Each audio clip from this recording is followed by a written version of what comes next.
Getting late, folks. It's bedtime for somebody, and I've got another hour or so to go. 'Cause I stay up late. And I was just sitting here thinking about what stories I could tell you. And I remembered telephone party line. Now, I know some of you are as old or close to my age. You will remember the telephones when you picked up the phone and the operator said, "Number, please," and you gave her the number to call for you. And I remember our telephone number was 904W. Always remembered that.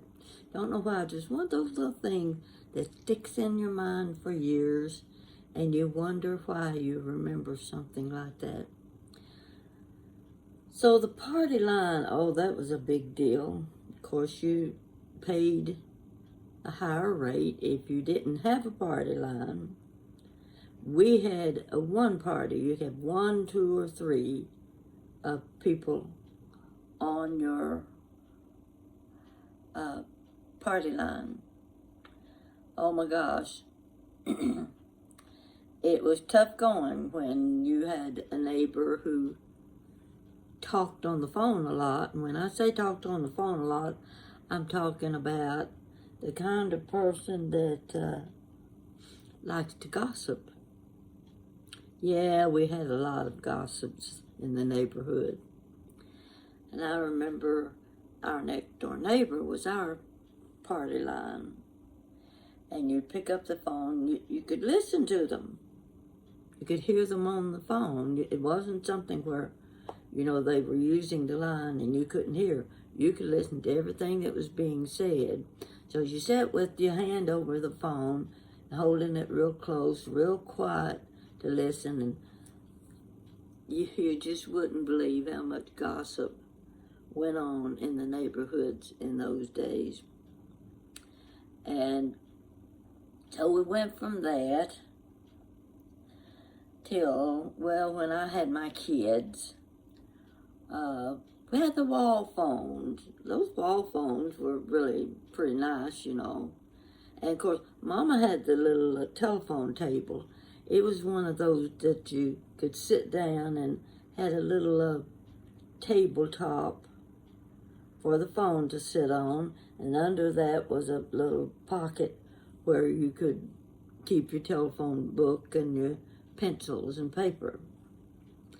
And I think my nephew bought that for her years and years ago. I don't know who ended up with it, but I'm sure somebody in the family's got the telephone table now. Well, when my kids were getting to be teenagers, that meant they were on the phone all the time. And the telephone cord wouldn't reach very far. And our phone was in the hall. One telephone per family. So my brother-in-law worked for the telephone company, and he one day came and he put in a new cord. It's the curly-Q cords, you know what I'm talking about. And that curly-Q cord went from the phone, which was up here on the wall, next to a little closet. We kept the phone book in the closet. And the cord hung all the way to the floor and back up again. Now, you wanted privacy? You just pull that cord down the hall and into the bedroom. You pulled it down the hall into the bathroom. You could go around the corner into the kitchen. You could talk in any room in the house. That's how you got your privacy. So You think about the telephone system today. I don't have to describe all that to you. Everybody's got one. I've still got the landline. I kept it. I didn't see any reason to get a new phone that I could carry with me because I don't know how to use it. I didn't want to learn. So I just keep the landline, and it does not have a cord to it. Now, I also have another phone that's caption calls. Some of you are familiar with that. That means that it has a little screen on it like your iPad, just about the size of your iPad. And on that screen, whoever is talking on the other end of the line, it prints it out for you. So if you're like me and you have a problem hearing and understanding what people are saying, it's just a fraction of a second delay, and you can stand there and watch what they're saying in case you can't hear them very well. So that comes in pretty handy. And I'm telling you, if you're elderly and you do have problems hearing on the phone, this service is free. It is free. And I'm glad I've got it. But I don't like to talk on that phone because it's got a cord. Well, we're so used to going from room to room or out to the car or whatever with a little phone in your hand. Having a cord that 3 or 4 feet long just doesn't work. You don't like it at all. So what I do, I have my landline little phone sitting right next to my caption call phone. And when I answer the phone, I answer it on the landline. But if I can't understand what they're saying, it shows up on my caption call screen. So I can move over to the couch, and as long as I can see that screen, I'm okay, and I don't have to use the phone with the cord.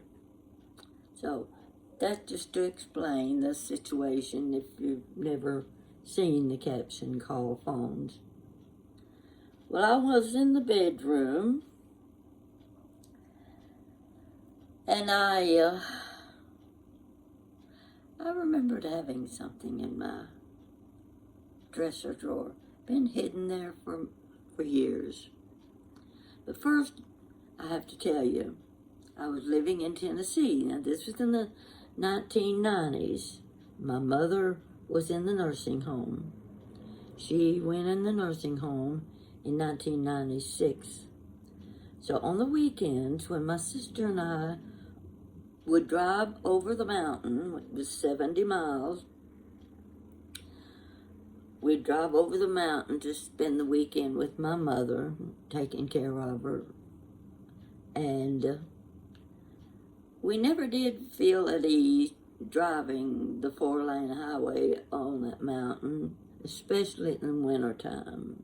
The weather was bad. We just said, no, we can't come. That's just it, because we couldn't take a chance on the slick roads.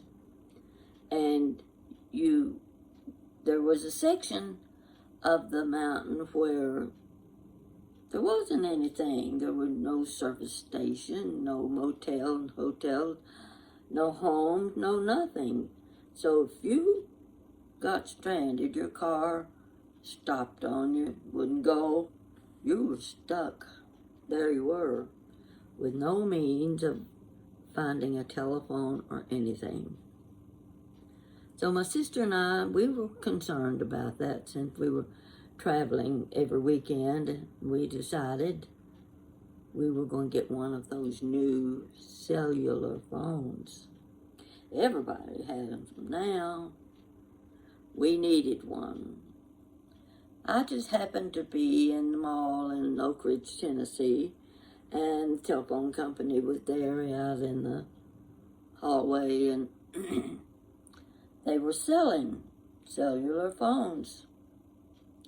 So I listened to their little spiel and what have you, and of course, you know, they had a very good special deal.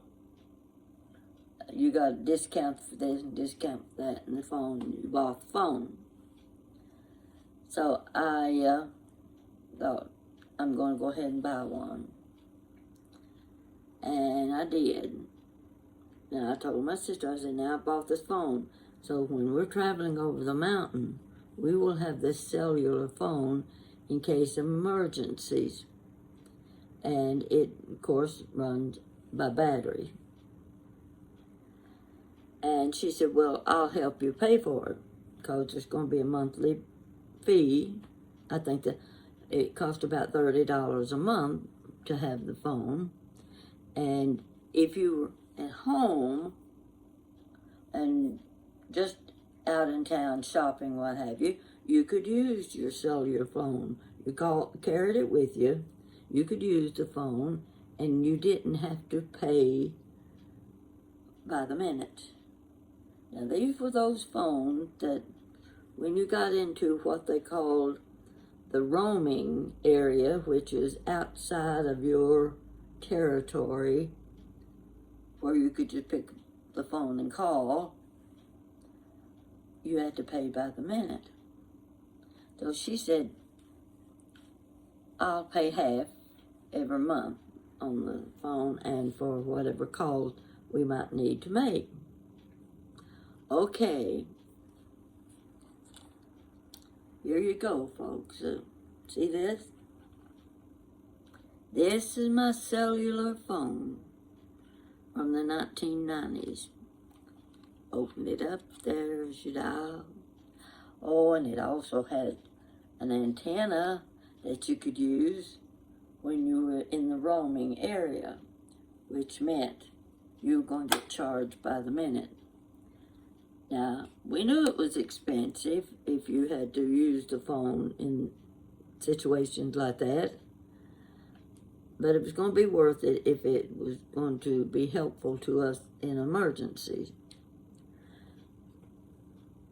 Well, the first trip we made back home, she was driving, and we're on top of the mountain, and I said, I think we need to try our new phone.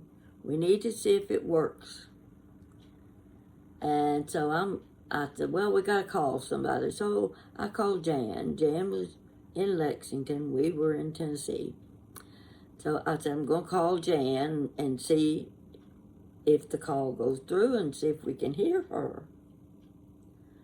So I dialed the number, pulled up my little antenna, and I called and I said, Jan, we're on the highway, we're on our way home, and I've got this new cellular phone, and I'm trying it out. Just wanted to see if the call would reach you in the roaming area. And so I talked to her for, well, it just seemed like a split second, but you know how long a split second can be when you're on the telephone that's costing you money. So that worked fine. Oh, this is great. So glad we got this. We get to the nursing home, and we're sitting there with my mother, and I said, well, I'm going to call Jan again. I want to see if we can get the call to go all the way through to Lexington.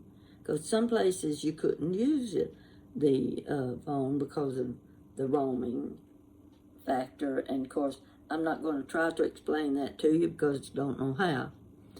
But you know what I'm talking about.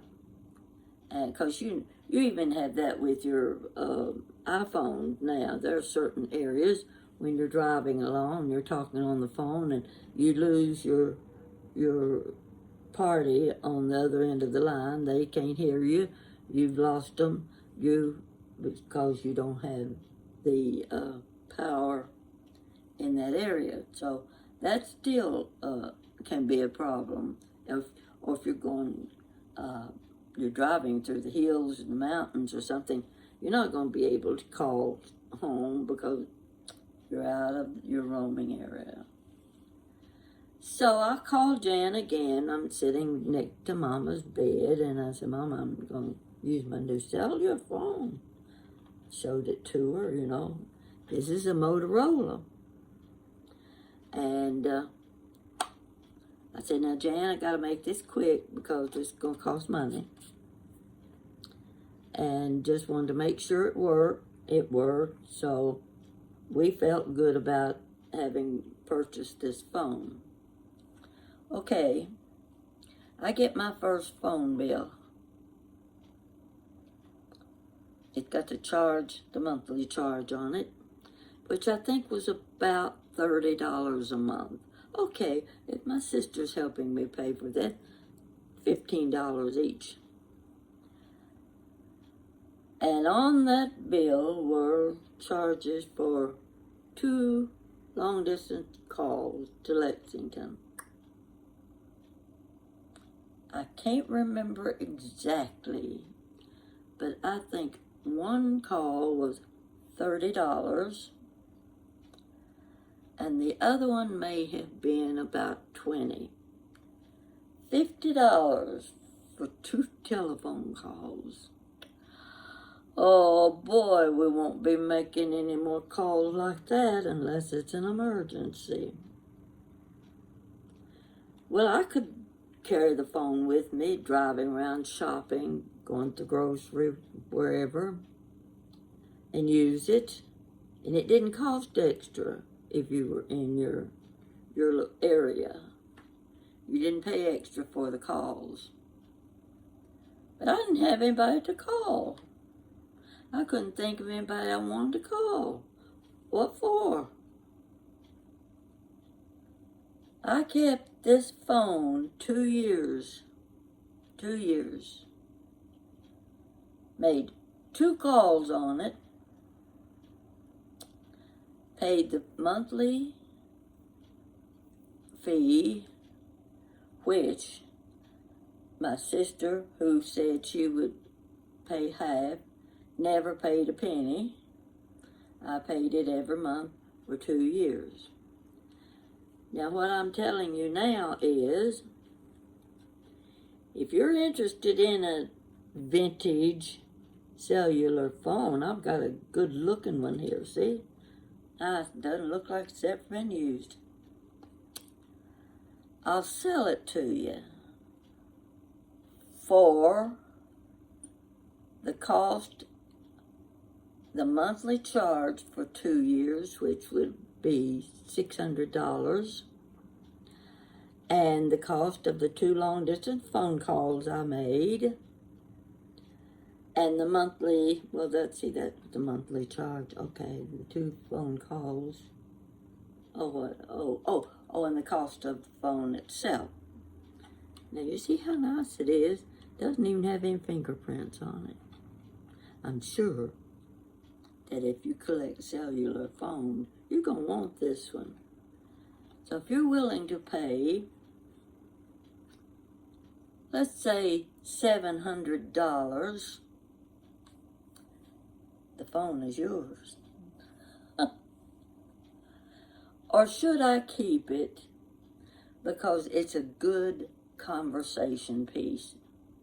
You know, when you've got company and the conversation gets a little low and you think, oh gosh, I can't think of anything else to talk about. You can always reach over in the little side drawer of your end table and say, oh, look what I've got. Have you ever seen one of these old cellular phones? You've got something to talk about. The conversation piece. So I thought you people would enjoy seeing this. It doesn't fit in with my china, or my crystal, or my pretty linens. But I'm just hanging on to it for the right offer. And we can even start bidding on it if you'd like. So I better check with my daughter first and see if she thinks I should sell it. But figure how many years has that been? That's been let's see, 23, that's been about 27 years. That makes it vintage. And I think I ought to get my money's worth out of it. Now, that reminds me also, actually what made me think about the telephones was I have a Norman Rockwell book. Everybody knows Norman Rockwell, America's favorite artist. And a lot of you have got Norman Rockwell books with his paintings.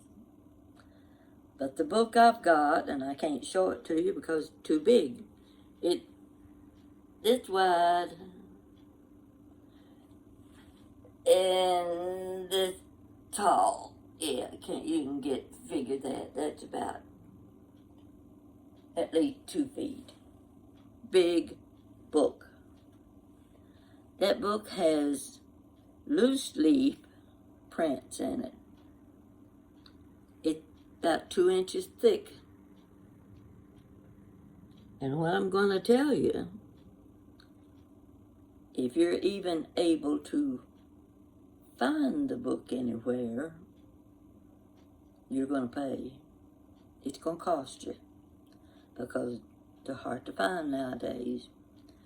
And as much as you love Norman Rockwell, it's worth having. Oh, I don't get it out very often because it takes up so much space. I keep it in a special place. But it's got fold-out pictures. You've got a book this wide, and it folds this way, and it folds this way. You've got 4 pictures, big, long. Oh my gosh, they are fantastic pictures. There's the stories about how the scene was put together. Do you know that when he painted his pictures, and you had a group picture, he took a lot of different photographs, here, there, indoors, outdoors, in the rain, whatever, of people. And then he took all of those faces and combined them into a painting. And it's amazing how he was able to produce a scene with so many different people, and they were pictures of actual people. They weren't just some painting that he did. He was painting real people in every one of his pictures. So when you're looking at one of his pictures, you look at those faces and you think, wonder who that person is. Wonder what they were doing. But he's just got the figure and the face of a real person. Very interesting. So, the book also has the big, I don't know, they're about 9 by 12, yeah, pictures, loose leaf, in the book that you can take out and frame. For years, I would look through and I'd think, I'd like to get this picture framed. But I didn't have the heart to take it out of the book. No, I just couldn't do it. So I've had my book since the early 1970s, and I've never removed a single picture from the book. It is a very, very special book. It is entertaining. If you ever run across it and the price is right, you buy it. Now there's a large book But this one is big, really big. When you say 2 inches thick, you know what 2 inches is. That's about like that right there. That's a thick book. And everybody loves Norman Rockwell. So I thought I'd just add that. But my reason for adding that was because one of the paintings he did, it's of people on the telephone. It's like a wreath, painted like a wreath. You've got at the bottom, got this person on the phone with another person. And then you've got this person on the phone with another person. Then that person with another person. And it goes on all the way around. So what you're looking at is how one little story can start out on the telephone party line. You're telling the story, and it's like holding onto the rope, and it goes all the way around till it gets back to the original person that started the conversation. And you can look at it and know exactly what he was trying to pass on to you, what that painting meant. And you think of all of those little faces all the way around that wreath belong to a real person. So, for those of you who are not that familiar with Norman Rockwell, and I would say most of you know about his artwork, Life magazine, Post magazine, what was the other one? There was another one that he'd painted the covers of many of those magazines. And I think of all of your artists, American artists, he was probably the most popular one. And the picture on the front of his book, I love it. He's sitting there with the pipe in his mouth, and he's painting. He's got a mirror over here where he can look into it. And he's painting himself. He looks in that mirror and he paints himself sitting there painting. It's such a wonderful feeling. It gives you a good feeling when you look at that picture. And that's what you'll see on the cover of Norman Rockwell's book. And that's what got me into thinking, oh, I think I'll show my viewers my Motorola cellular phone from the 1990s. Now, aren't you glad you're watching this? Take a close look. You won't see too many of these around. So, if you got a lot of money you want to spend, I'll sell it to you. So now I'm going to finish watching whatever's on LMN on TV. I usually watch half of a show, never get the whole show. Doesn't matter because it's not good enough to care. I've been watching America's Got Talent. Whew, God. It was bad tonight. Oh, I don't know. I don't know what happened to those shows, but I never see one where they're showing the contest winners anymore. Why aren't they showing the winners? Okay, enough's enough. I've got my Dr. Pepper right here. Gonna have a drink. It's good, folks. I think they ought to sponsor me, don't you?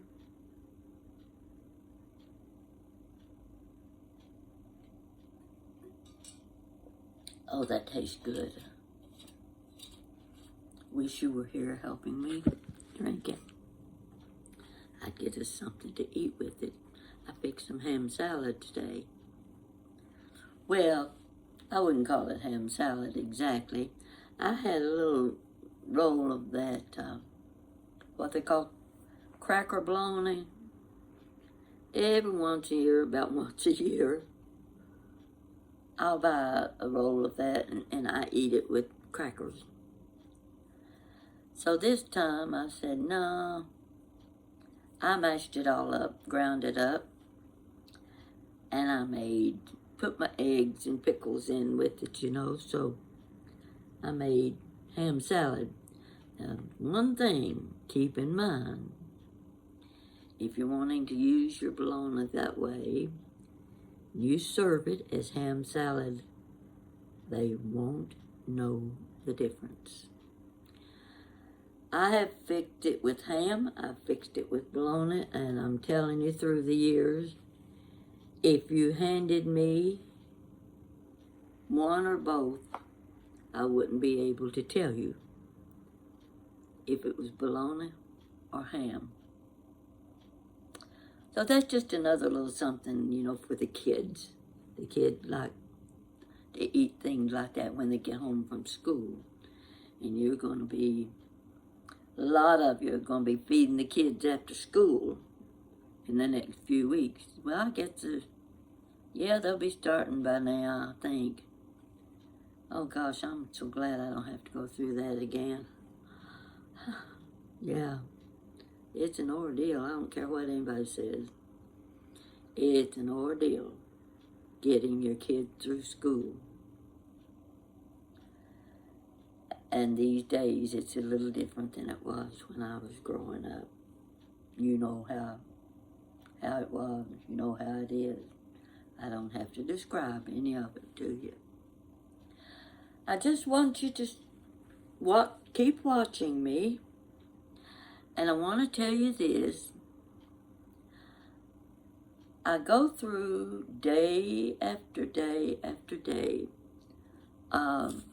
checking my messages. And every now and then I miss one.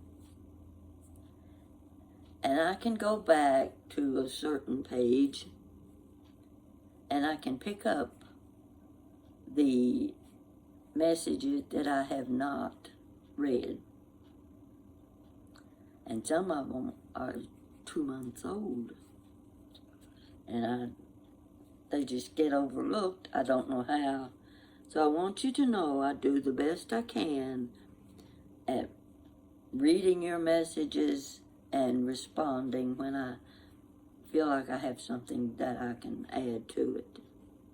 So I want you to be well aware of my position with my YouTube channel and where you fit into that. And you're the most important part of it. So thank you for joining me. And if you're sitting up late at night watching this, I hope you don't fall asleep in the middle. See you later.